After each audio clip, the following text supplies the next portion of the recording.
Welcome to the Lightforge. This is Adwicta. This is Merps. Hello. We are going to talk some BGs today. It seems like we're talking a little bit about Arena. You're going to address some things, I just right? want to say a couple words at the end, but this is going to be Oh, okay. mostly about BGs. Right.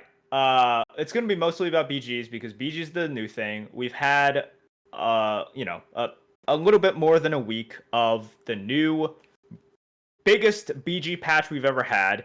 And coincidentally, Friday, the 10th, was decision day. If you don't know what I'm talking about, Alec Dawson, who works at Blizzard, tweeted quite a while ago that they were going to come out with a BG patch, and on September 10th, that was when internally they would decide, does anything need to be changed, what they will change, and he stated that after decision date, later on during the month of September, this month, they will come out with a patch to address whatever they decide on. So, since they have set this date, I figured it was helpful for us to talk about what we think is problematic and how we think, and by we I mean just me, really me. I Like have maybe no Adam thoughts on will have this. will have an opinion, but I don't like. I don't know. Do you really care? Do any of you really care? I don't know. So it's just my thoughts on what the problems are, how we can potentially fix it, and that's going to be the BG portion. You're going to talk about some tempo stuff. No, I was talking about just what's happening in the arena meta. Oh, okay. What are we doing first? The BGs. Okay. Oh, All right. talk about what changes are going to be made. I mean, I just know from what I hear that the meta sounds pretty broken, but that's just what I hear. Well, you heard correctly. First of all, I didn't even know that you paid attention to any of this stuff at all. Things Like show up on my any of it. feed, okay? I look at Twitter and Reddit sometimes. Okay, sometimes. That's fine. All right, so just gonna be blunt. A lot of people, a lot of streamers, a lot of high level players. I'm not including myself in there, but a lot of high level players are tired of the current BG meta. They're getting pretty frustrated by a whole slew of problems. But if I had to summarize it in a couple of sentences, Prog, prog, they're prog. they're tired of frog builds, they're tired of Doomsayer, they're tired of these one-dimensional builds. So let's unpack that a lot. And I've seen the complaints from numerous amounts of streamers that I watch quite often. Dog has been dominating the meta, and he has, really vocalized his sort of concerns with the meta. Slissa has talked about it a lot as well. Um, let's go through some of the things that I talked about. So one thing that I know Dog has stated on his stream multiple times, and he really believes this, that it's problematic, is that builds are too one-dimensional and they are decided too soon. So it means, and part of the problem is really strong build defining units Mm-hmm. in lower tiers, whether that is Leapfrogger, whether that is Doomsayer. Those are the worst kind of offenders of this. But there is no real room to kind of open yourself up, keep your options open, do some transitions. Those will happen from time to time, for sure. Like those will happen from time to time, but you getting the Leapfrogger and then committing to it, you getting the Doomsayer and committing to it happens so often now. And it just makes a lot of your choices not as interesting.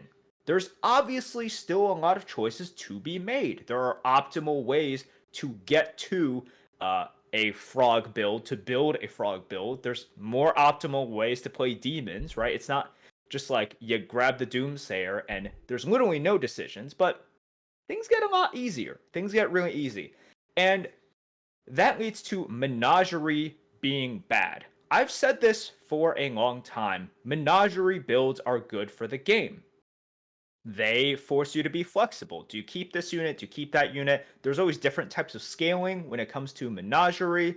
Um, and I think people just find it interesting as well to play Menagerie because it's not just a fallback composition, it is a complex skill testing kind of build that really forces you to think about like each one of your slots in a certain way. It's not just like demons in which you're just like I always need the Urzul, right? Like there is no demon composition that works without the Urzul. Like you need that tier 5 unit. That is one of your like key things for scaling, so you always have that.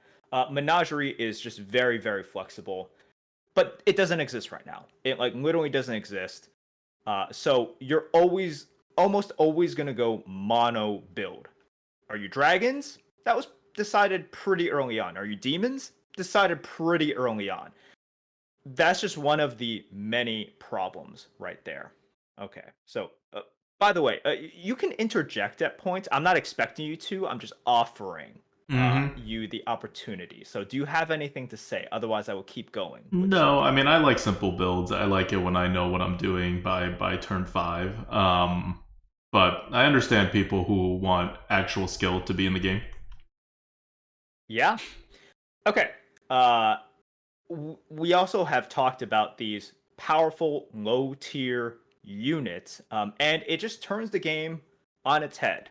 If you ask someone, right, like if you ask someone, let's say on turn 3, let's just say on turn 3, right, really early on in the game, do you prefer a Doomsayer or do you prefer a Bran?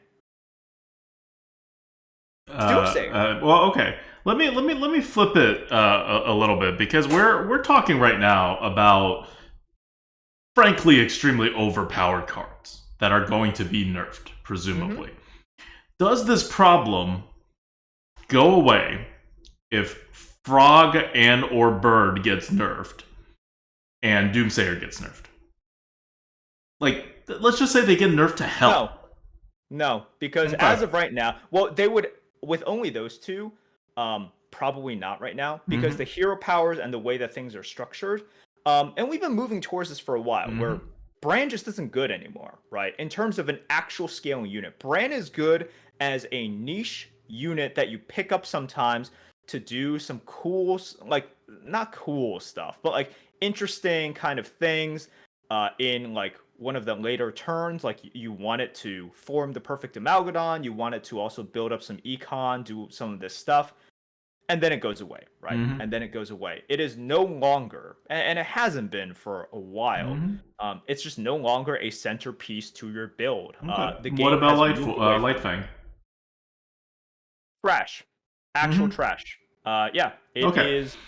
So we have on the high end 2 cards that everyone's complaining about that are going to be nerfed, or like their builds are going to be nerfed if they're not nerfed. Although I don't see how Doomsayer does not get nerfed.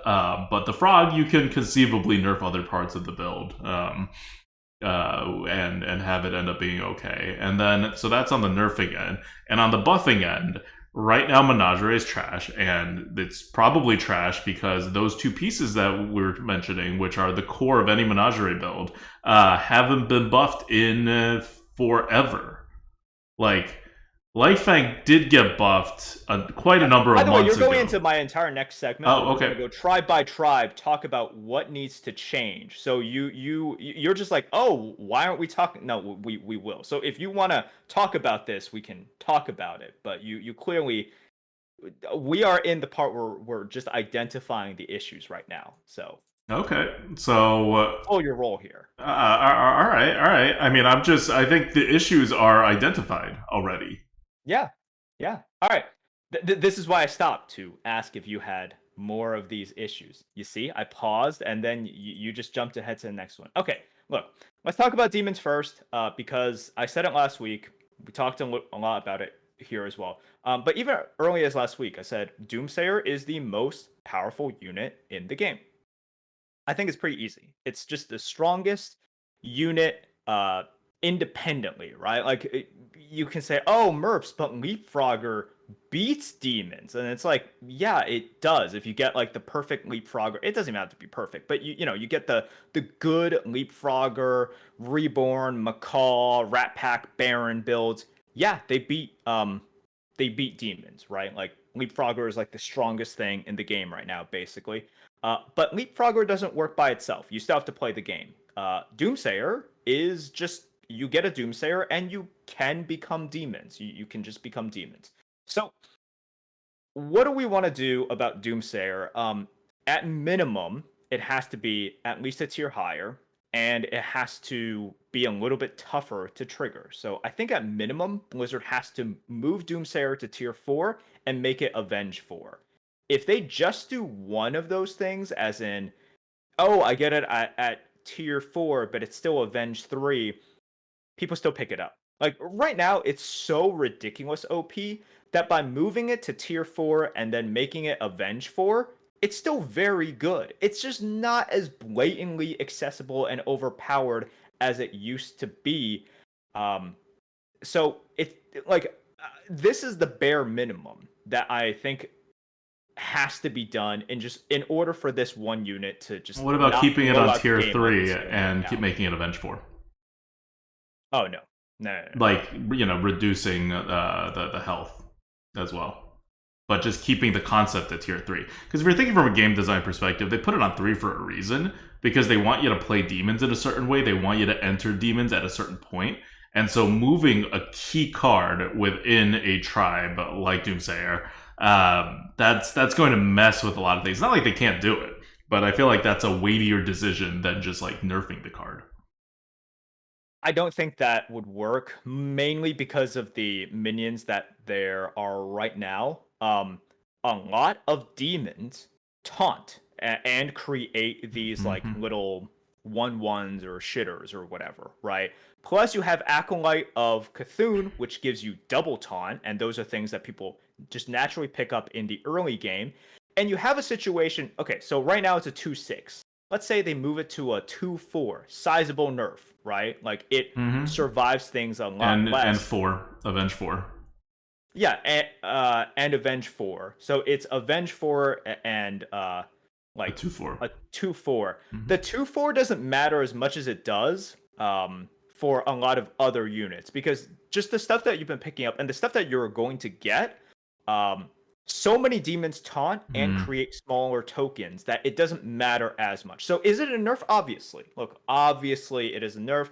I can think of examples where like, something hits my 2/6 with like 4 attack, 5 attack, and then, it stops the chain, right?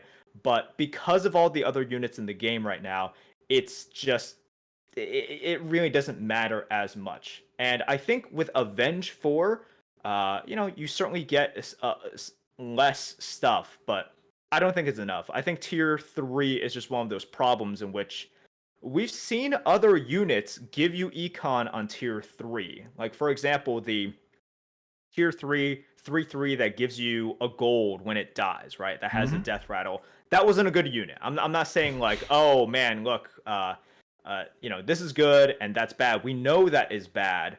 But the fact is, this is so much better in so many ways. And you took that tier 3/3 sometimes, right? Like you took it sometimes to get that gold. And here it's just strictly better. Like getting a unit of a certain tribe that synergizes within itself, that a lot of times have taunt, that generates tokens, that can triple, right? Like you can never triple like the coins that you get, but you can triple units. That's always really, really helpful. So I think they have to move it up a bit, especially because they address some of the issues that demons had. Like one of the biggest problems that demons had before was after they took out like floating watcher, right? It was really just these Wrathweavers being the scaling units, and Blizzard gave them Urzul. They gave them the Fellbat as well to help them with some of the scaling. And I think that is, I'm not saying like that's enough. Like you can take out Doomsayer, exactly. Having Doomsayer as some sort of engine is nice. But they already have this early game tempo. I don't think it's necessary for them to have the early game tempo with Wrathweaver and also give them this stupid econ to fuel the Wrathweavers if they have them. A lot of times they don't even have Wrathweaver, and that's fine. But potentially fuel the Wrathweavers with this like amount of demons. So I strongly believe that tier 4 is necessary. If people want to like put it on tier 3, I think you got to do more than just like lower its health by a little bit and do Avenge 4. But I'm a big sort of fan of moving it to tier 4 and making it Avenge 4. Okay, that sounds good. So that's demons. I mean, Doomsayer was just kind of a busted card when you take a look at it without any context, and then when you have the context, it becomes even more busted card. So what about frogs? Frogs probably an even bigger problem than Doomsayer. Again, not by itself, like you said, but overall, beasts is kind of the king right now. So how would that get nerfed?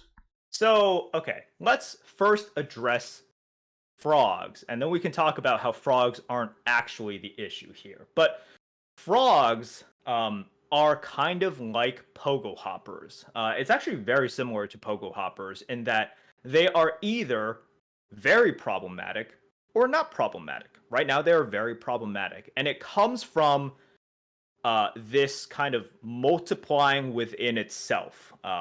This just this potential for growth, right? It's like pogo hoppers either suck, like they absolutely suck, or you give them a way to consistently kind of trigger and multiply, and suddenly it's very good. Like and we recognize, okay, pogo hoppers are a meme until Jandis comes along and they're not a meme. Now here the situation is different because frogs, since they have McCall and Baron, and also stupidly the reborn beast that gives every single beast reborn. That was not necessary, by the way. Like super not necessary at all. Because of that, they never had the opportunity to kind of go through like the awkward phase, right? Where they were just laughed at like Pogo Hopper. They just immediately were like, okay, we're a problem now. Like we are a better Goldrun. We do not have the weaknesses that Goldrun builds have. So that is problematic, and I think something like Leapfrogger, even though, look, I like the Leapfrogger, like ribbit, ribbit, ribbit. I like the hopping animation that it does. I like the flavor of it, but something that has the potential to keep multiplying its effects upon the death rattle is problematic. It's either not going to be problematic at all, or it could be very, very, very problematic, because we've seen what this is capable of doing in Pogo Hopper and now Leapfrogger. But let's get to the real issue here. It's McCall. McCall is always problematic. McCall was problematic back, you guys remember when it came out, it was a tier 2 unit, and Goldrun was a tier 5, and all we saw was Goldrun McCall for quite a while. And then they moved it to tier 3, and Adulta, you agreed with this as well. I think you were even more. I mapped it out. This card can't be balanced unless it's on tier 5. Tier 5 minimum for the concept of the card without extremely tight tuning of this class that will be broken every single time you release another Death Rattle minion. McCall is problematic. Now, it allows for some cool things in the game, but McCall, and especially, the problem is once you get Golden McCall as well. Mm-hmm. Yep. Once you get to Golden McCall, you are triggering that death rattle an insane amount of times, and it really limits the potential of what you want to do with a death rattle. And so far, you either are limited by board space, right? So it's like, oh, you can get some good like minion generation, but nah, it's okay because for cooling order and all of that stuff, it's fine. And now what you see with Frogger is that like you are able to just multiply this effect so many times, and because of the way that McCall works as well, when you're triggering something's death rattle, it could have, for lack of better terms, built up so many frog death rattles in there that like, okay, it jumps and there's like some of this death rattle, and then it triggers, and then more of that disperses, and it's like a virus spreading. For those of you who think it's toxic, you can think of it as like a virus spreading, and then it just gets more concentrated every time it quote like procs.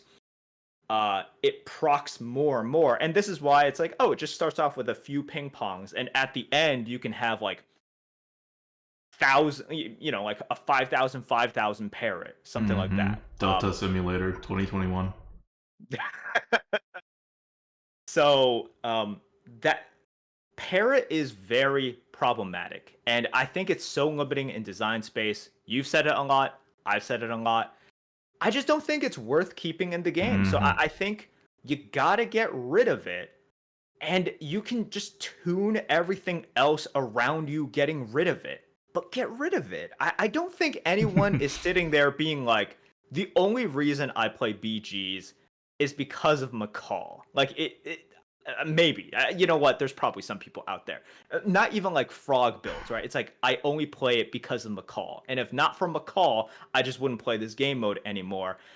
I understand it enables fun stuff, but I think everyone can see it's just problematic. And every single time they print death rattles, you gotta think about what McCall and Golden McCall with Baron/Golden Baron can do. So, yes, I think we need to change Frog. But Mm-hmm. McCall has to go. It was one of those things, along with Khadgar as well. But Khadgar isn't as problematic right now. Because who cares about Scamp Comp when you have like this stupid frog build, right? McCall is, or sorry, was one of those minions in which, with this huge patch, I was like, they're obviously gonna get rid of it. There's no way. Like, Mm-hmm. it was Khadgar, McCall, and Hogger. So get rid of McCall, Blizzard. Just do it. Just do it. What do you think that beasts will be balanced to everything? So take demons out for now because we don't know how they're going to nerf demons. We're just pretty sure they're going to nerf them somehow. For the other classes, do you think beast will be for the other tribes? Do you think beast will be more aligned with them, or like do you think beast will no longer be number one? Right, will be overtaken by anything if you change the death rattle to what the current death rattle is +3/+3, right? Well, what the normal one The is normal one. It's +2 +2. +2. Okay, You give it to another you give minion, it to another minion. and Okay. then it's 4/4. Give it to another minion And then it's 4/4. Give it to another minion. What? for gold. For gold. Right, For right, right, golden version. right. Okay. Do you think that beast will be fine if you change frog to +1/+1 instead of +2/+2? Yeah, I mean, I think it'll be okay. The problem is still the fact that it just multiplies, right? Like Mm-hmm. so I understand it doesn't multiply as big, but when you get the once you get the final version, it is still extraordinarily big. Like, it's Mm-hmm. just ridiculously big. But it is harder to get Because started now though, you got and the that. ramp It is adds that awkwardness in the middle, right? yeah, That we were kind of lacking with the smoothness of the beast build to its final yeah. form. So So what you're saying is you change Frog and you don't change McCall? okay, I'm just pitching because I'm pretty sure this is what Blizzard's going to do. I Mhm. think I think they're going to change it to +1/+1 instead of +2/+2 and not touch Macaw. And I think that will technically solve the problem It will in its technically current solve it. form, Yes, while not actually solving the development problem. What they I should totally do, agree. I think, even if they want to keep Macaw around, is just to make it tier 5. Like, and then that kind of solves your problem from the because one, it creates an even bigger awkwardness gap, so that the frog isn't the one bearing the entire weight of the awkwardness gap. But on top of that, it makes the ability to make a golden much less possible. Golden tier 5s are much harder to get than golden tier 4s. Oh, yeah. Extraordinarily so. I mean, just look at Golden Baron, Yep. right? And then if everyone is going for it as well, it makes it so that you can't go for it. One of the reasons that everyone goes for frogs right now is because frog is a tier 2, McCall is a tier 3. You don't need Golden Baron. You can make do with a normal Baron. So you get all of these low tier units. You have one tier 5 unit, and you're like, wow, this is pretty good comp.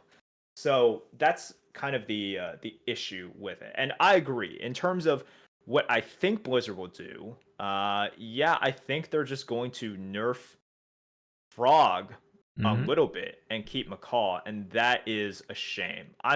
If they don't want to move McCall to tier 5, at least move it to tier 4. If you don't want to get rid of it, I think you got to do something. Keeping McCall in tier 3, it's just problematic, and we can keep trying to patch these things that that are problematic in terms of death rattles, but I don't know. Are you not going to make any more cool death rattles? Because it limits all the cool death rattles you can have. That's the thing. It's like Mm-hmm. I don't understand why you would limit the cool death rattles you can do by just keeping this one card. It just doesn't seem worth it to me. Yeah. I mean, I agree, and you can tell what they're doing for it doubles a death rattle. Baron doubles the death rattle.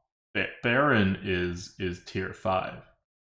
This is tier 3. So you could talk about the risk that you take on it, but Baron's a totally playable card in a number of comps, and it just shows you the power of doubling stuff, right? So while God, I'm blanking on the name, the 2/4. Bran. Well, Bran has fallen out of favor in the whole doubling thing. Baron is still holding strong. So you look at Bird, you compare it to Baron. Even at tier 4, your upside is too high for it to be like good for the game balanced and not limiting in design space. But it is more under control than 3 at least. But mathematically, there's a reason Baron's at 5, and the Bird does not. The Bird doubles it like. It's a little less problematic than Baron, right? But Yep. it's still, even at tier 4, you're going to take it for the build, and you're going to do very well with it. Okay. So, uh, let's talk about another tribe. Let's talk about pirates for a second, because this is something that I talked a lot about last week. And what they have to do is just completely get rid of Hogger, in my opinion, and throw that power that Hogger creates, redistribute it amongst everything. Because right now, part of the reason that pirates are so weak, typically, right? Like they're very weak in terms of the amount of power that like their mid-game units give them, and even early game units give them, is because Hogger makes things limitless, potentially. Mm-hmm. So you have to build around that, right? Like you can't give them an extraordinarily strong early mid game and also give them actually limitless gold in the end game. You can't, because then you give them the potential to get that limitless end game easier, and you don't want that. So you made it hard to get by making their units just kind of crappy. Now, Peggy was a nice addition, but if you want to play pirates, just actual pirates, you need golden Hogger, and preferably another Hogger. And then you go truly infinite, and then you, with the true infinite gold, you're able to get the Baron, the golden selfless. Like, if you're fast enough and your APM is good enough, you literally just, you will have it. It's a certainty. And it's just a matter of, were you too greedy and had to buy up a lot of pirates, or were you smart enough to like kind of, through your amazing APM, pick up those things, and then you probably win because you have like minimum 200 units. Some of them are like 400 units, and golden selfless plus Baron. You're good to go right there. But that's hard to get. That's like really, really tough to get. So they need to just take out Hogger. I think it's not good for the game. It's certainly not good for pirates. And somehow redistribute that power however they want to do it. I don't have easy changes here because Hogger create like that is the sun that like the solar system kind of revolves around. It's all about Hogger. So I don't have easy changes here. This is a tough one. I know this is like a little bit of a cop out, but if they remove Hogger, I don't want there to be a replacement for Hogger, as in like this is the next thing that pirates will purely revolve around. No, we need to spread out that power to the entire tribe, which means a ton of changes. And also, you can put a bomb on 5. That's fine. A lot of tribes have like a bomb or something that they love building around. Like just look at demons and Urzul, right? That's something that demons all kind of need now, but it's not this infinite engine, and because of that, the rest of demons are super weak. So I think that's necessary. In fact, Shocked that they didn't take out Hogger already. Very necessary, though, for the health of the tribe, because right now pirates are too weak because Hogger's potential is too strong. That makes sense. I'm fully on board. Yeah, it's just such a shame because I think that if you just look at pirates, like if I were to, and look, I don't know how it works in there. If I were to pitch an idea, is like, how about we add this to strengthen their mid game? And I'm thinking the implication is just like Hogger is waiting at the end, and Hogger is ridiculous. Hogger is stupid. We can't do that, right? Like, you need to award people with like a infinite Hogger victory sometimes, but holy shit, like you got to make that process really hard. Hogger Really, to tier really 6, and whatever the hell's currently there to tier 5. You know, do what they did Yeah. with Goldrin and Mama Bear. Yeah, and that's really the problem. Like, because we can talk about the Scam Pirate build. That's not a pirate build. That is a Khadgar Baron fueled build. Really a Khadgar Oh build. my god. Right? Like, Khadgar still being in is the most really disappointing thing. So I think it's like if people consider that a pirate thing, they might think like, well, pirates still can win some games here and there. And it just depends on whether or not you consider that a pirate and build, and I don't, because it's really just Khadgar, right? It's Khadgar Baron doing what Khadgar Baron does, and it just so happens that they're using these pirates with Eliza because like people are like, oh, Eliza's too strong for tier 5. Eliza's not too strong for tier 5. Khadgar's too strong. Like you get, and Khadgar's not even too strong in this meta. But if you get rid of Khadgar, Eliza's barely playable on tier 5 as it is, because it was designed in a different era when things were not that powerful. I think Khadgar is problematic, so we can move that as well. But look, if we're just talking about pirates existing as its own tribe / build, so we're talking pure pirates, right? And a lot of these other tribes, basically there are pure demons, there's pure dragons, there's pure, like, you have to have some build that allows you to go mono X, right? And all of these other ones have mono X builds that sometimes works, or at times in the meta have had their moments, right? So right now, is mono Quillbor good? No, but they had their time to shine, and Blizzard's like, okay, you got to step back for a little bit, and that's fine. Mono Pirates has never worked, as in consistently worked, as in you see the good, but you guys all know this. If you actively try to go mono pirates, like go pirates and then build into it, you're gonna lose a ton of MMR. You're just gonna lose like an insane amount of MMR, and then that one game you'll make it work because you got lucky, and then you get like the plus 100. That's it. Anyways, that's pirates. I really hope they get rid of Hogger. It's necessary. Redistribute that power. Okay. Talk about dragons. Because dragons are problematic as well.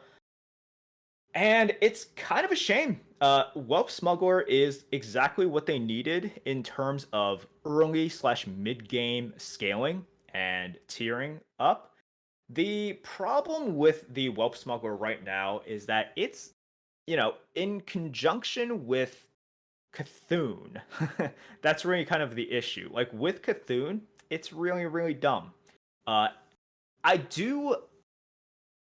okay with the fact that if you get a Caligos, you don't need a second Caligos, because you can just go single Cali with a Whelp Smuggler, and you can still win like that.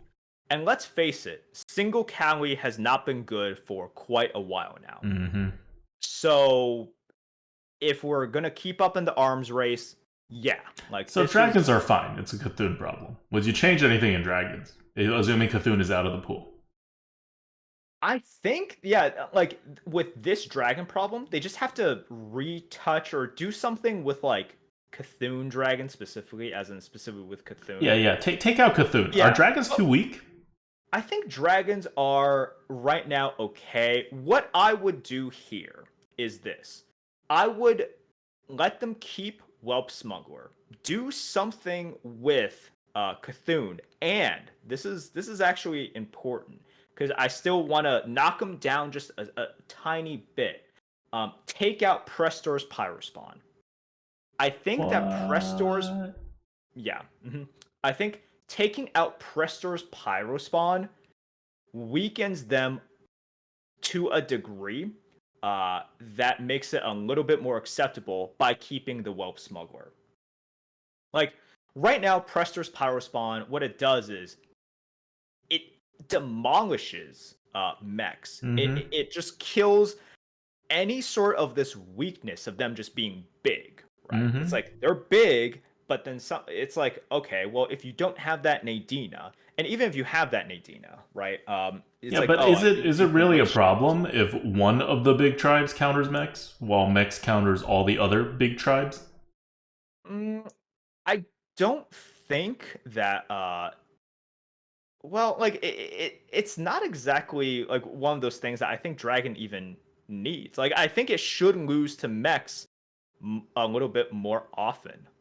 Because right now you just have the problem with the Pyrospawn is kind of like the it's like the Ghoul versus George kind of thing, but like, you know, it's fine if it's one hero, right? I find it more problematic when it's against one tribe, where you tech that in, and it just it just purely destroys. Okay, so it's too effective against mechs. It's too effective. So you're okay with late game dragons beating mechs, but you don't want it to happen on like mid game. Oh no, like no, late game, it's really stupid. All you have to do is, okay, you know, you've been buffing everything, right? Yeah. And then your last spot, either you get rid of the Whelp or you just put in the Pyrospawn. Right. And you haven't had to do anything, and it just like kills. Yeah. But like, that's intended. I think the whole point of dragons, the whole like theme from the dragons is that at the end of the game, the dragons are the best. And you're just going to have a little more problem getting there than with the other tribes. And you're, you know, just not going to be countered by anything. That's always been dragons' role. And I think mechs were problematic because they were able to defeat dragons. And they should not be allowed to defeat dragons in the end game. So that's why Prestors was added. Where are you getting this, like, dragons are just supposed to beat everyone? At the very end game, that's the whole design philosophy of dragons. That's why they barely had an early game, barely had a mid game. Like, that was from the time the dragons. That's been the case for quite a while. I know, but that was their design function. So they're trying to get dragons back into that design function while smoothing out the curve a little bit.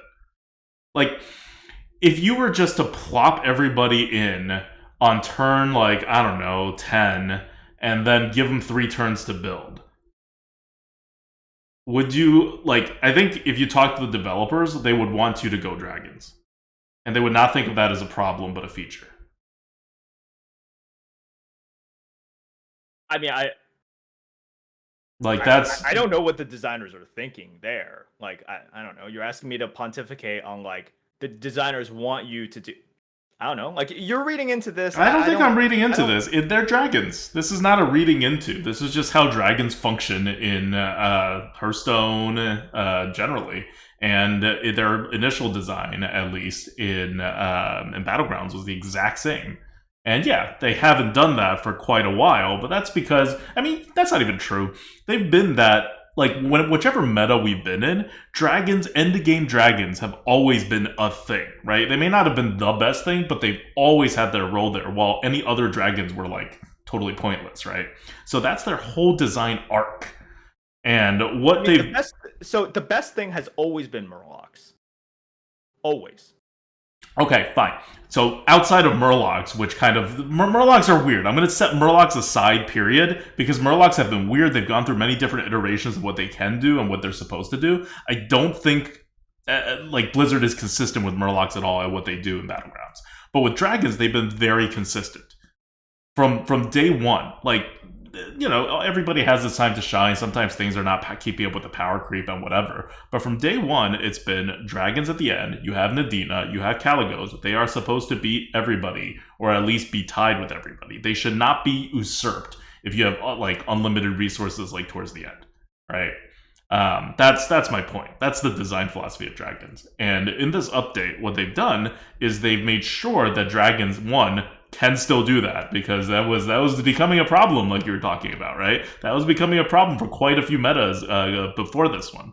And on top of that, they added a little more smoothness into the getting to dragons part because it was a little too hard for people to make it to dragons. So they just made it a little easier to get there, and then they added presters because someone was taking a spot that they shouldn't be, which is mechs.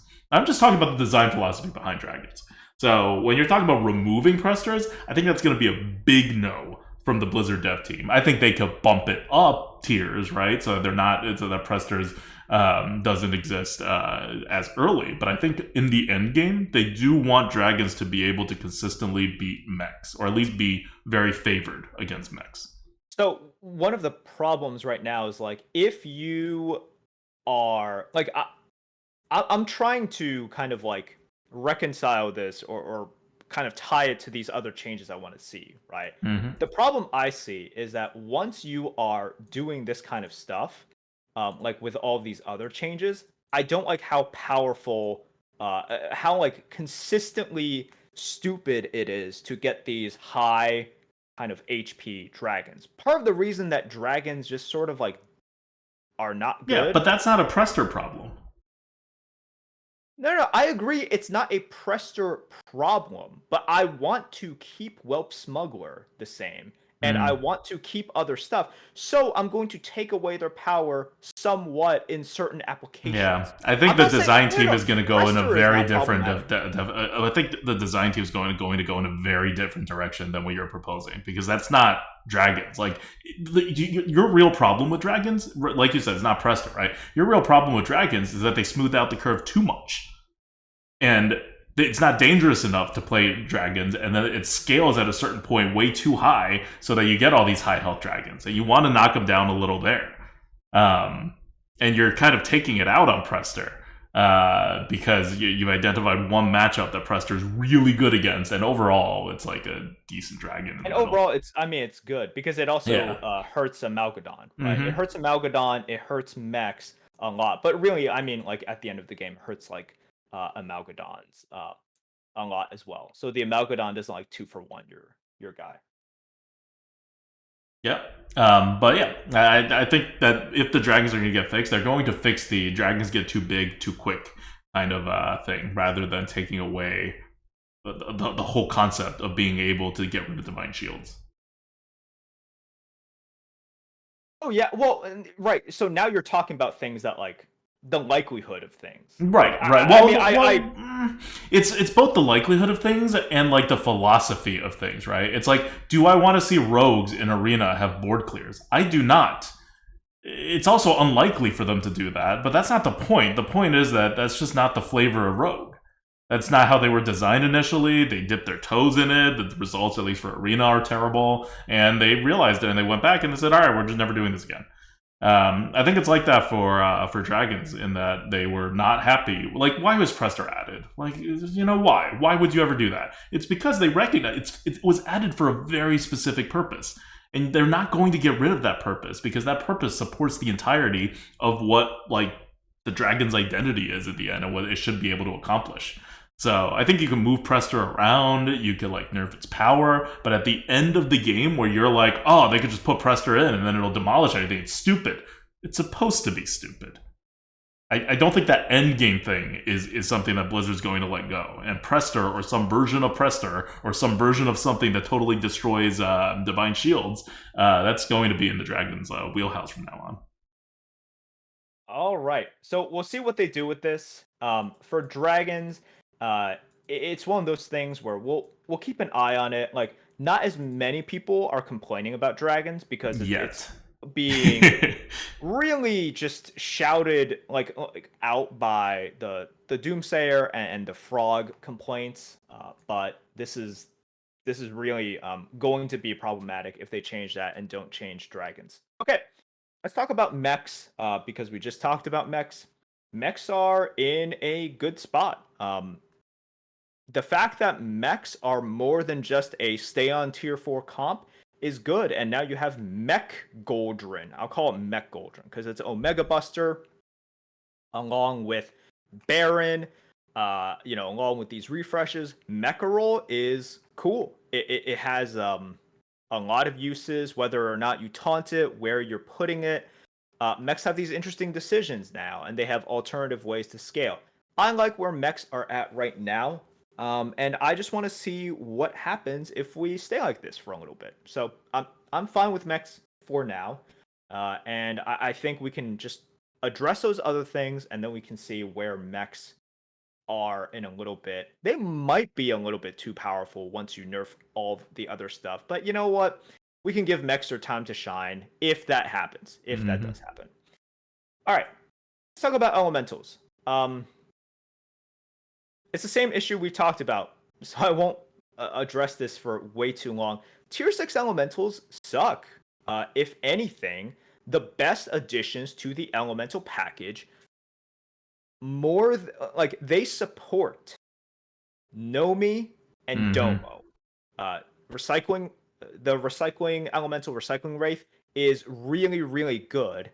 The other, the dazzling elemental is a decent complement to Nomi. And this is just a problem. I thought that they would do something to address elementals. I don't know why they replaced the tier 6 elemental like with another tier 6 elemental that does a very similar thing. Yeah, like, I don't know. What was the thought behind that? So right now, Lil Rag is still trash. I'm sorry. But it's also funny, like when I watch some streams, and I guess some people don't recognize this still, because like chat in a lot of people's, a lot of these streamers' chats, when they're presented with Rag, they're like, oh, why not Rag? Like, that's a unit you build around. And then it's like, of course, they shouldn't take Rag. If you thought that they should have taken Rag, I no offense, it shows a little about your MMR or where you're at. If like Rag scaling is enough as like your first scaling unit, it's fine if you have like other stuff already, and your Nomi already built up everything at 50-50, and then you like go to tier 6 for some reason and you get a Rag and it's just like a 50-50 elemental. Fine, like whatever. I guess it's quote Rag time now. But no, like that is really just the worst scaling unit, and it's a tier 6, right? It's like so shitty.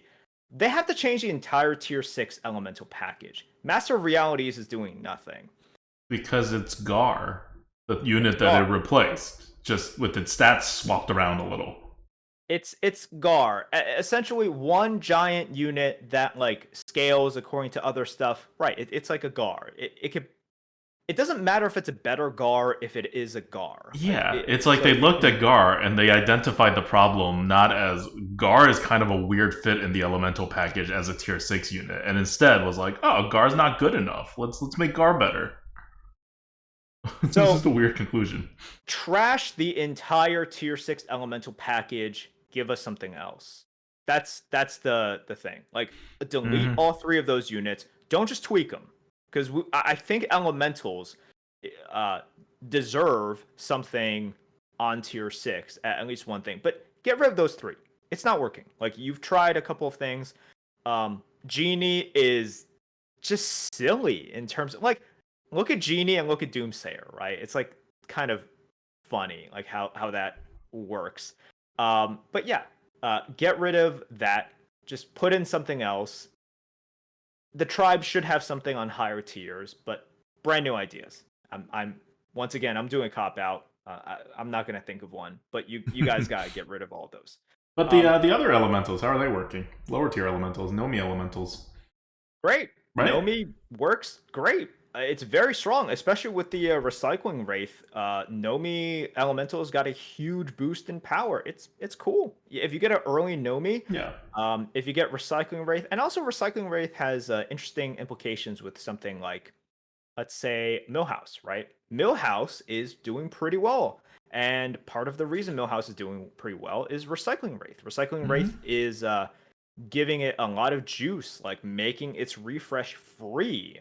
Making a 2-cost refresh free is amazing. So with a hero like Millhouse, you don't even have to be going elementals necessarily. to get some scaling and to get some fuel with the recycling Yeah. rate. So the real problem is that there's a couple useless units. The tribe itself overall is fine. The tribe overall is okay. Yeah, it's totally fine. You'll see Nomi elementals sometimes, and it's fairly strong. It's about as strong as it has been recently, which is like not meta defining, but it'll definitely beat you sometimes. All right. I think Quillbores are okay-ish. One of the problems with Quillbore is Quillbore has this menagerie package that really wants you to go menagerie, so it suffers a lot because you're not going menagerie.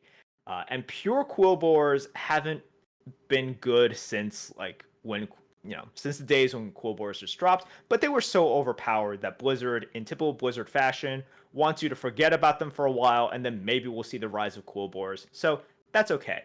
I think if you want to address the Quillbore problem, you address the menagerie problem, and then we'll see more Quillbores because, like the Agam Flat Tusk kind of thing will actually work again. Right now, Agam Flat Tusk loses to dragons. It loses to, it loses to beasts, obviously. Like everything loses to beasts. But demons also like scale more than those things as well. So, you have to build up all these pieces to get Agam Flat Tusk, and it's just still not good enough. That's kind of the issue. So if you make Menagerie stronger, you make Quillbores, or at least using some Quillbores, better. Okay.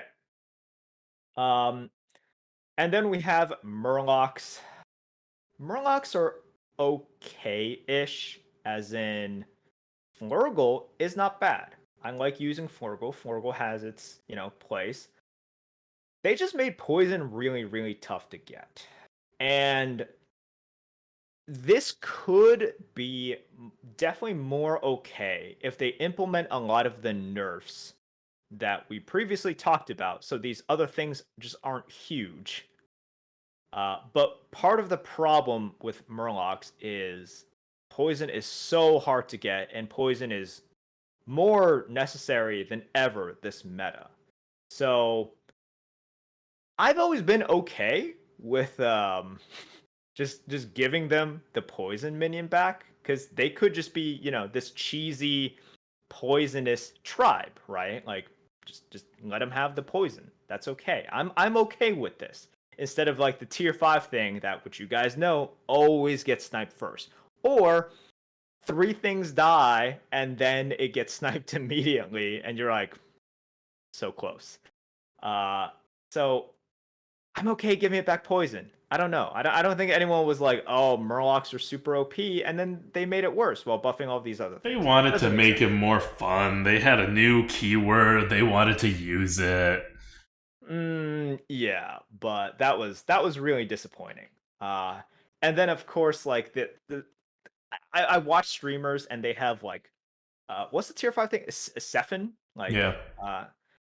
yeah. So they have that, and then the entire time they're just like clenching because Murlocs aren't mechs and they aren't demons. You're not like having a lot of these taunts and then a lot of these like small tokens like die off. So they're just like, please, like I need this to work out. I have giant things, and then my Sephin is probably one of the smallest things. And I might have like a brand or something. We can put the brand first. We can, but like I need my Sephin to live, and it like never lives, right? Because statistically, it's just not. You can put it at the end as well, but like it can get like hit and it'll die. So a lot of your other stuff will just like tank so many hits as well. So it just really sucks. I've had to do stuff like with one of my open slots, like I have a brand, I have an open slot, and then my other open slot, I'm actively buying an Acolyte of Cthulhu or a Scallywag in order to actually proc it, right? I'm like, I just need to do this. And then once I think I have done it enough, I actually toss away the brand and now put in like another thing in order to do that. And now just start buying in order to distribute poison to everyone. And then I will start buying like the Selphus and the Barons. But it's really stupid. Do you think Sethan needs to have a lower revenge?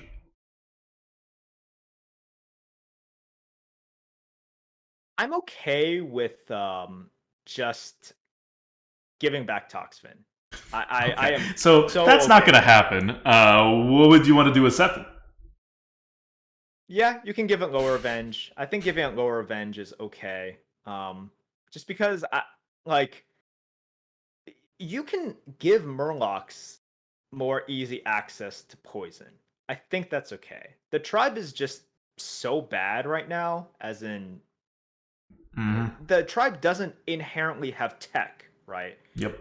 It doesn't have divine shields. It doesn't have anything weird or fancy that does. It's just a bunch of stat, and then poison is just a bunch of stats, right? Like poison is a bunch of stats added to a bunch of previous stats. So yeah, just make it the stat tribe. That's what it is right now. It's like the stat tribe.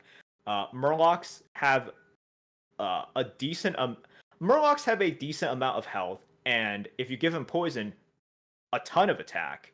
Dragons have a decent amount of attack and a ton of health.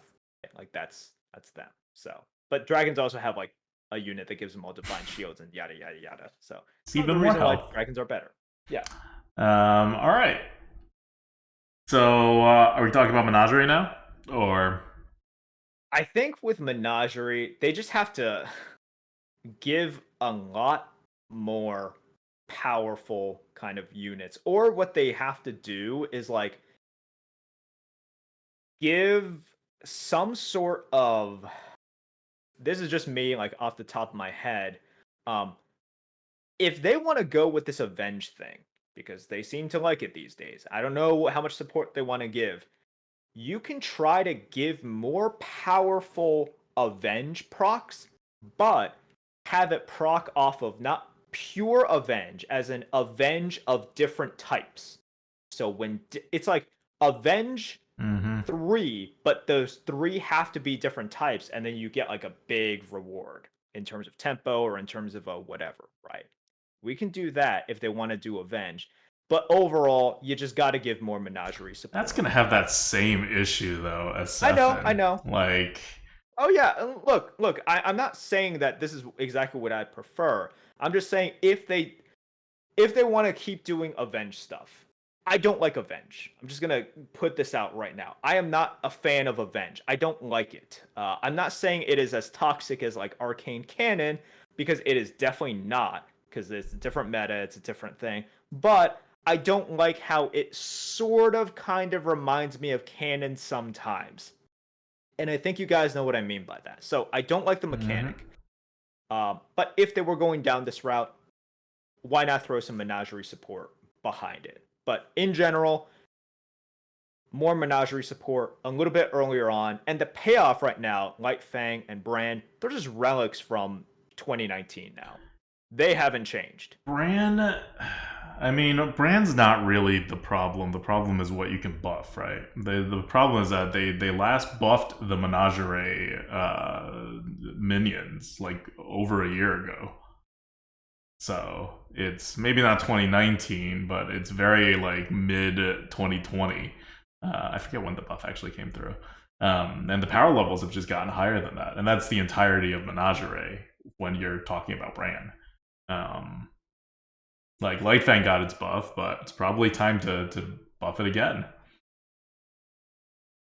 It's probably time to do something with menagerie, because it just keeps getting the game keeps getting more and more one-dimensional, keeps getting more polarized, and it makes sense, right? You want to make tribes good, you want to make tribes powerful, but I think people understand that menagerie always has to have a role in the meta, Mm-hmm. and if not, your decision making is so much more limited in so many more ways, and it just makes the game more boring. Yeah. To Blizzard's credit, I'm going to pitch this out there. Blizzard 100% knew that Menagerie is not going to be viable in this meta. And they were 1000% okay with it. Not just okay with it, but this was a feature, not a bug. Because They they took have away just. menagerie support. Yeah, they took away some Menagerie support and they didn't buff any of the Menagerie cards. So they knew what they were doing, and they also, buffed a lot of the tribes. So they knew what they were doing because they first need to make sure the tribes work before Menagerie works. Menagerie is a balancing nightmare. right? So before you can balance Menagerie, you have to get the tribes vaguely balanced. And you can't tell what tribes are balanced if you're trying to balance Menagerie at the same time because it's interfering with what people pick what when. It's going to screw up all your numbers. So first, they're coming in and they're going to do all these changes, and they know it's going to be imbalanced. So they want to take a shot, if not many shots. Like, I wouldn't be surprised if Menagerie is not balanced for the next, 3 months. Because they're trying to balance the other cards. They may be adding cards, removing cards, moving cards to different tiers. And once they have all their other stuff in a pretty good state, then they may start working on Menagerie. So I think, unfortunately, there's just going to be a period where Menagerie is, even if they do buff it, they don't want it to be at all one of your, tier 1 or even tier 2 options. They want it to be, a tier 3 option. Maybe they don't want it to be, totally off the table. But they do not, I think it would be a fail on Blizzard's part if Menagerie is a good option at this stage. I can see that. Yeah, it's obviously unfortunate to people who want more interesting things to do in the mid game, and or people who just like Menagerie. But that's kind of how you have to do this balancing act when you have a very complicated game like Battlegrounds that's not going to get sufficient testing internally because it's just really hard to do. All right. Let's talk about the heroes for a split second because I would like for them to address heroes as well. Now, here's the thing. I'm going to pitch a couple of ideas. These are, if I had an absolute wish list, I would put out more. But I do want to be a little bit more realistic here, and we're going to make some slight tweaks. So, for example, if you look at the kind of battlegrounds hero tier list according to the top 1%, which is above 7.8k. Master Wen is first, Hook Tusk is second, Shutterwalk is third, Cthulhu is fourth. I'm not going to touch Cthulhu right now because I think Blizzard wants to do something with it potentially. It's a very niche problem, right? Daryl is fifth, and I'm like, you know what?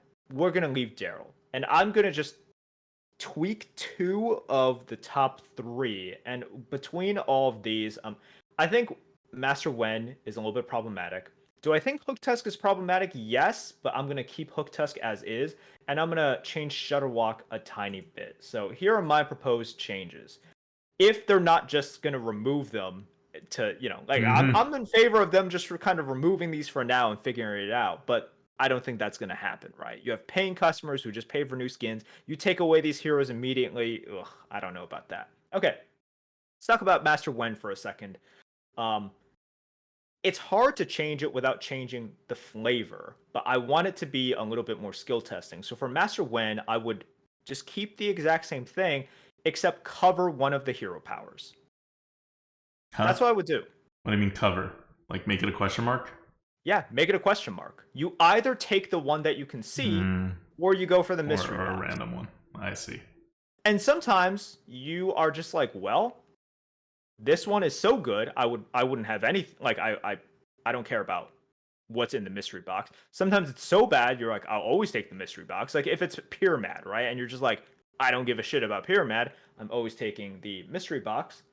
It just adds a bit more skill to it. It adds a little bit more of there are some turns in which you'll look at, let's say, a Lich King or an Illidan hero power, and you're like, oh, this is pretty good tempo or pretty good situation for what it is. Or let's say, Malgos, while you're trying to search for something, you're like, you know what, Malgos isn't exactly the worst right now. It could be like a Wag Toggle or a Pyramid in the mystery box. But I gotta weigh my options here. I gotta decide. So it keeps the flavor, it makes it more skill testing, and it just makes it a little bit harder. So I like it there. That's the change I would implement. I'm not saying in a perfect world I would do this. I'm saying in a realistic world I would do this, and maybe it would be accepted. I don't know. We'll see. And for Shutterwalk, I would just limit it so that you can only play one per turn. You can't play both on the same turn. You can still save up. This is assuming that they're not going to get rid of tokens, and I can talk about tokens as well. If they don't get rid of tokens, if they don't Get rid of the 15 damage shield, which helps out Shutterwalk tremendously as well. Okay, fine. But you can only play one per turn. That already hurts Shutterwalk quite a lot, as in, like, they can't play as greedy. This actually hurts Shutterwalk like a decent amount. I think it's a very good change.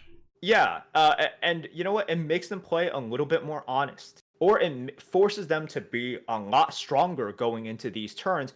I'm still gonna give you all of these triples. You want all these triples, you can have them. You just can't have them all on one turn and then gain, like, six 6 drops on one turn, and you got there through kind of quote abusing this 15 damage shield, and then you win the lobby and just sort of deal like 40 damage to everyone that you meet for like the next 2 turns. That's not cool. I don't want that anymore. Like, I just don't think that jump in power is appropriate. So for Shutterwalk, you can only play one per turn, Master Wen, cover up one of the hero powers. Let's do that. Those are my proposed changes. You guys can let me know what you think. Once again, this isn't like, oh, Merps thinks that this will solve all of the issues. I don't. Like, just the fact that I'm not touching Hook Tusk at all. But, I don't think it's realistic for them to just be like, we're taking these heroes out of the pool because people are paying good money for it. And I don't think you want to absolutely, like, kill them as well, especially Master Wen, which is, like, an interesting hero. So let's just do this. Like, Shutterwalk is a relatively new hero. I know it's, like, one of the oldest ones, but it's new hero power is new. And Master Wen, I think a lot of people love playing it. So there you go. Cool. So this is anything else you want to talk about in Battlegrounds? I don't really have a lot to add to the hero discussion. I think they sound like good ideas. I think that these are the ways to help some of the issues while not killing any of these characters and preserving their flavor, right? Because it's easy for me to say, I don't like this flavor. Just Right. get rid of it and come back with a different flavor. I'm assuming they want to keep Master Wen the way it is. I'm assuming they want to keep Shutterwalk with this shuttling kind of thing. And for Blizzard simplicity, elegance sake, let's just do this for now. And Hook Tusk, I don't know. We'll address it another time. That's the bone I'll throw. It's like, all right, Hook Tusk, you get off this time. I'm hoping we do see some of these changes, like the ones that I have pitched, because heroes are very problematic now. These hero powers are ridiculous, and you can do a lot of the things with units, but we're getting into kind of like a Macaw situation with heroes, where Macaw limits design, and heroes are also limiting and really pushing what the game is able to do, and not in the best ways. Yep. And it's so bad when heroes limit design because it's just one hero and doesn't show up every game. It's blah blah blah. Like, if you're going to limit design, at least limit it on the minion side. Yeah. Okay, let's. I'm going to talk really quickly about this because this is already over an hour on this podcast. So the arena meta right now is it's bad. And we knew it was going to be bad.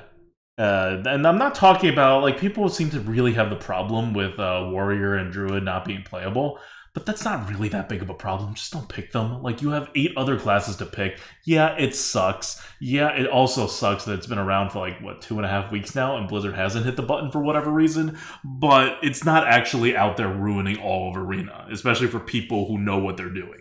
As in people who don't pick those classes. But what is ruining Arena is what we predicted back when Arena, when this meta started. When I say this meta, I just mean when Stormwind came out.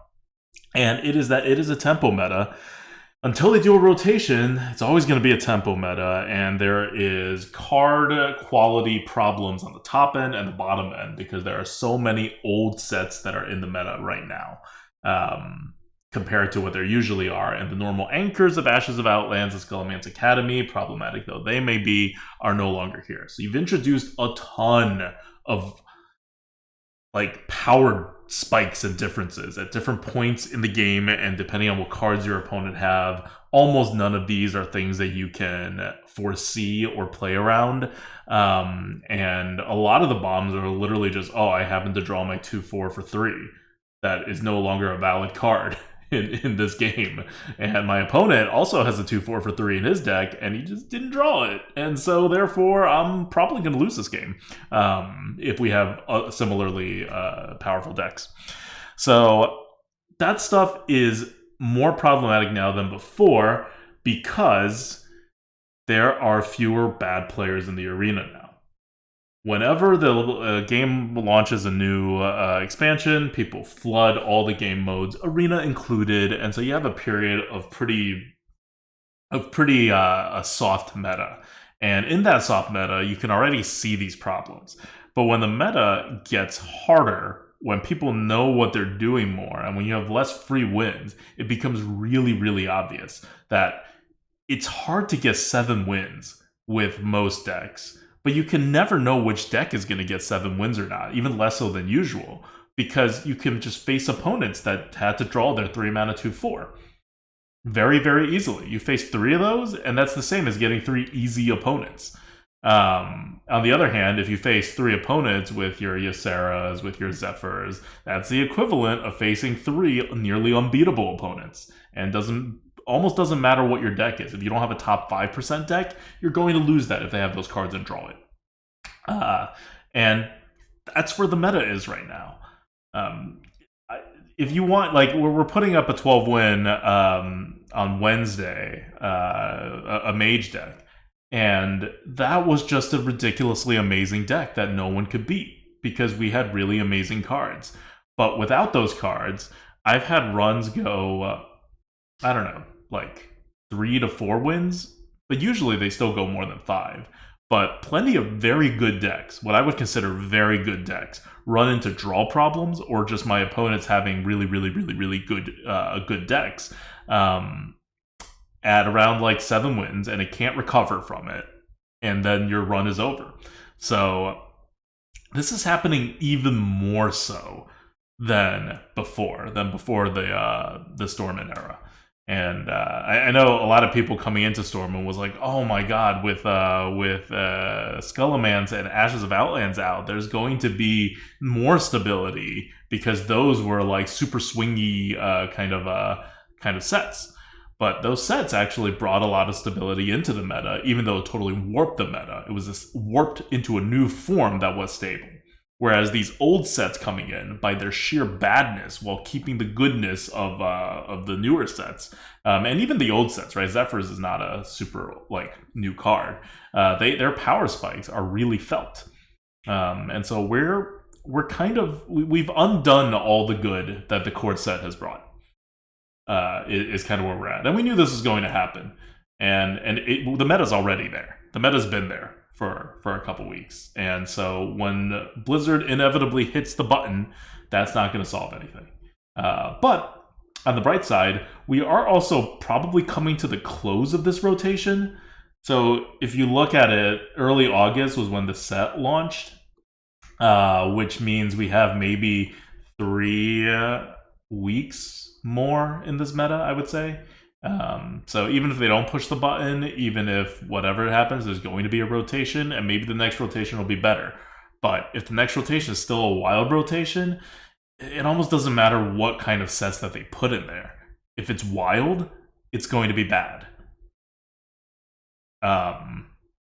So that's kind of where we are. I'm calling it the tempo meta spiral because it's going to keep spiraling downwards, and it's only going to get worse. Like as in the next couple weeks before they bring the new sets in, because people know what's going on and they're pushing the tempo, and the meta's kind of settled into like, this is what most decks do for tempo, and here are ways to totally upend that expectation and win the game, and here are ways in which you play a 3-mana 4/2/4 and you lose. So yeah, that's my 2 cents on where the arena meta is right now. It's still a good time to like hone up on your skills. This meta is the win at the end is less secure, but most of the game is still going to proceed in a pretty skill intensive way until the bombs and anti-bombs get dropped. And there are much fewer bombs and anti-bombs than there were before, right? No Ashes of Outlands, no Skullman's Academy. So you're going to get a better feel for how good you're doing. But just don't let the games that you can't win get to you, because there's a lot of those games. A lot of those games now. And you just have to be able to identify when it is not your fault in either drafting or play. And if you can identify those games and kind of like filter it out of your mind, don't focus on how far your decks go. Focus on whether you've been making the right plays until a bad thing, like a unforeseeably bad thing happens.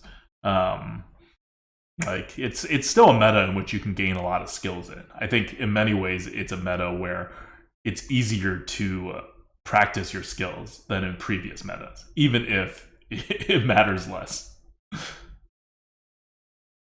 Okay, cool. That it? Yeah, that's it. Let's do our big Diablo 2 talk next week, because Diablo 2 is launching on the 23rd, and this stream is becoming outside of Sundays will still be Arena, Coop, and Lightforge.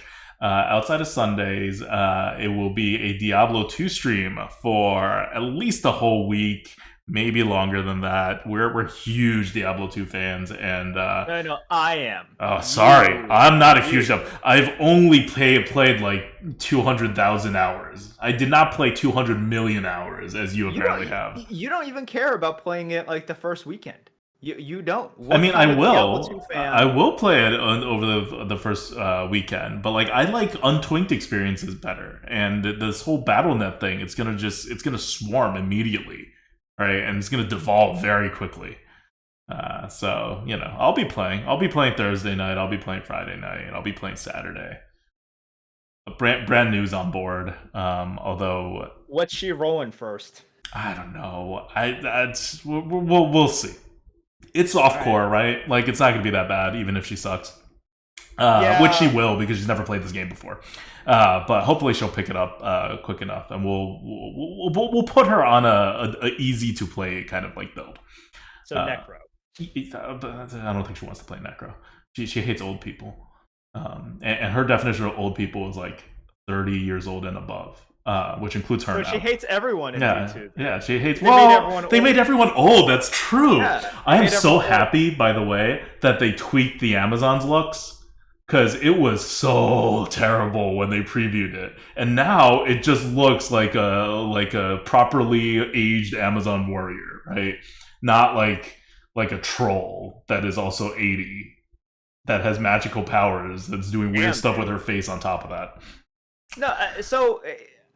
I mean, I didn't give a damn one way or the other. I have to play Amazon. I'm playing Amazon first, so I have to look at that the entire time. I want to play Amazon eventually as well. First of all, the people who are hoping to go back to sort of like the design, just like a polished up design of the original D2 characters, I'm like, that's just not realistic. Mm-hmm. Like, who is running out there with like perfect makeup and mascara? Like, do you see the grittiness of D2? Yep. Like, especially the grittiness now. Especially that people like the grittiness, right? They like the darkness. They like the dirt and the shadows and all that. These are people, like, humanity is struggling to survive. The evil demonic forces have like infiltrated everywhere. You go out, and in every single cave in every single one of these places, there are decapitated bodies. There's flies everywhere. Bodies are just like impaled onto the wall. You have all these warriors, like numerous amounts, just like there laying dead. And like, it's really visceral. Like, their guts are like gushing out, right? Like, they made it. Like, they went all in. And it's like the same people who are just like, oh, like, you know, D3, it was too cartoony, too whatever. Like, what do you think people, like heroes in this world who are trying to rid it of like evil and everything, do you think they're taking time between battles to like think about skincare? I don't know. I will say this. Armor and skills more so than like skincare. From the lore, the assassin should be the exception to this, and they did that.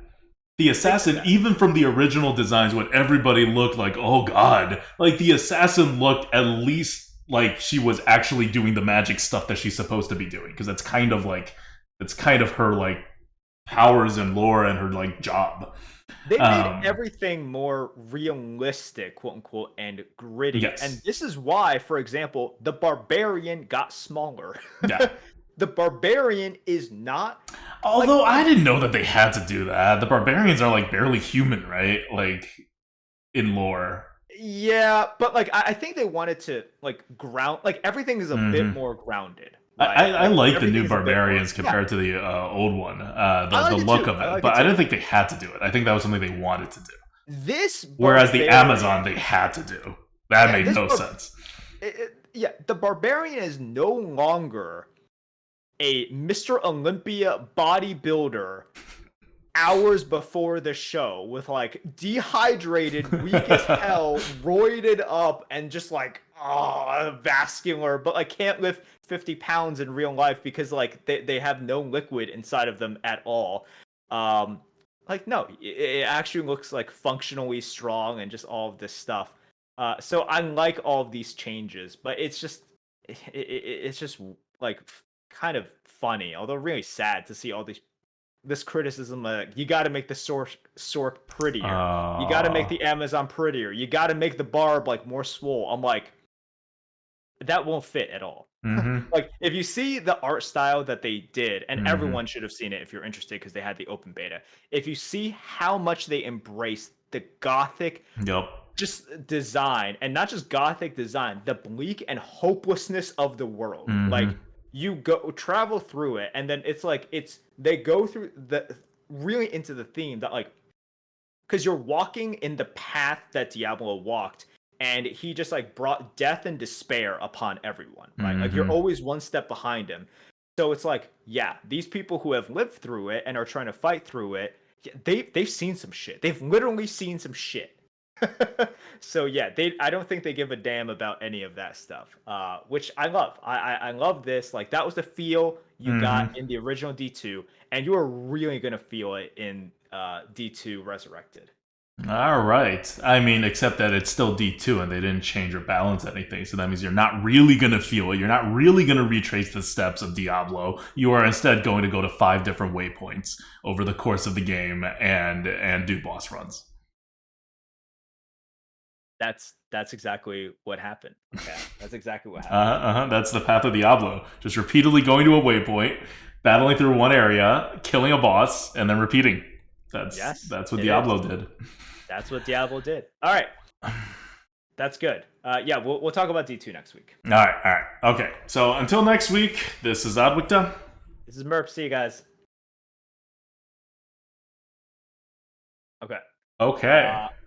That's, by the way, so Adwicta is going to be playing, right? No, I'm out. I got work too. Probably not as much work as you, but when this stream is ending, we're gonna host somebody very shortly. Yeah. But there is no arena Coop today. We didn't announce it because we didn't know and we didn't figure it out. And as you can tell, the stream was 15 minutes delayed because we were having problems. This is not a thing that we knew like a while ago. So apologies, guys. Also, what's you can get out the torches. Yeah, you get out the pitchforks. So tomorrow's stream is also canceled, right? Yeah, it's canceled. I can't. I'm okay, sorry, tomorrow's stream is canceled. Are you going to stream Friday night, or is that also canceled? Because I can't stream Friday night. I probably can't. Okay, so Friday night stream is also canceled. I will be here on Wednesday playing Arena. Yeah, I'm really sorry, guys. It's like a really bad time. We were able to do the podcast this week. I will make sure we can do the podcast next week. Other than that, dude, do the Coop next week too. No. Next week, absolutely no. Absolutely no Coop next week? Absolutely no. No. Absolutely no. Like, oh, man. 100% no. Because something is happening on the next Monday in which, like, I cannot. So, no. Okay. Can we ship that Coop to, like... Actually, no. We'll just skip the Coop for a while. That's fine. That's fine. You're right. You're right. We're just going to skip 2 Coops. So no Coop this week, no Coop next week. If you want to watch an arena and you didn't see me get that 12-win mage, that's going up on Wednesday on the YouTube. So there'll at least be some content rolling in during this time. But just until the launch of D2, I feel like this stream is going to be kind of spotty, just because it's just a lot of work. Like I'm getting buried in work too. Guys, like I know some of you know this, some of you don't. So I will. This should make it clear how busy I am. I am missing the entire first day of D2 launch. Wait, what? Because of work. Like, oh, you mean day, not night? Day. Yeah, I won't be available until, I don't know, like potentially 9 p.m. Oh, really? Yeah. Like potentially oh my god. 9 p.m. I don't know. Like I have no idea. Shit. Like that date. So yes, guys, like you.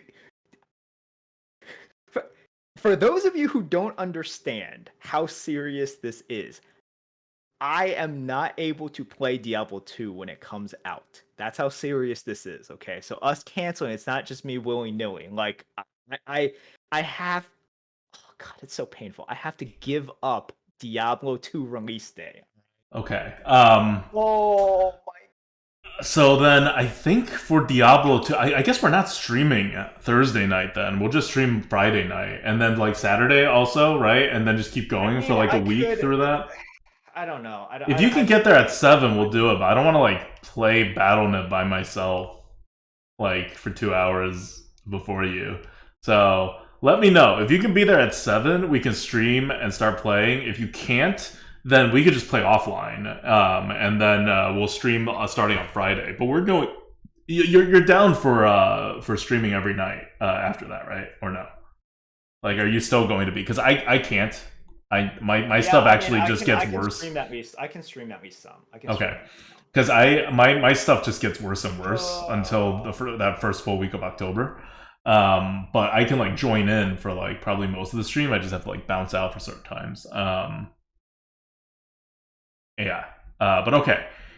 So expect I will stream on Wednesday, and that will be the only stream this week.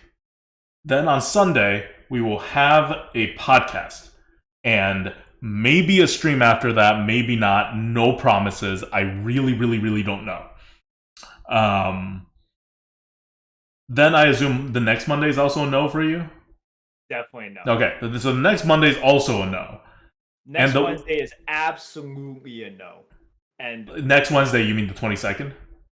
Yes. Yes. So the 22nd is also a probably no for me. Yeah, like I'm sorry, but like there's a lot of work and whatever happening for both of us in different things.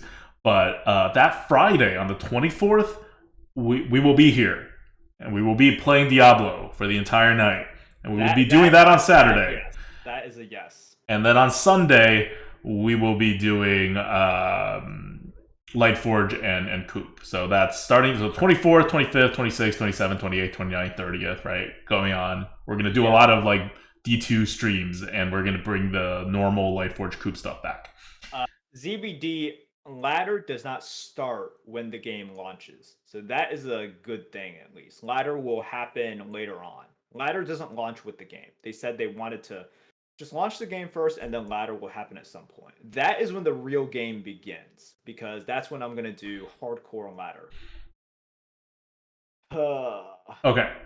So let's just say this. Let's just say all streams are canceled besides this Wednesday and one podcast next Sunday, and then we will be resuming on the 24th. Yeah, sorry guys. This is... You know it's serious when I have to give up Diablo 2 launch day. That's... There is also a non-zero chance I have to cancel this Wednesday stream. It depends on if I can get everything out the door before the stream starts, and then I can work after the stream. I think I can do it, but if everything's falling apart like at once, maybe I can't. I'm not like 100% sure of Wednesday. This is just a really, really rough time. Right. Yes.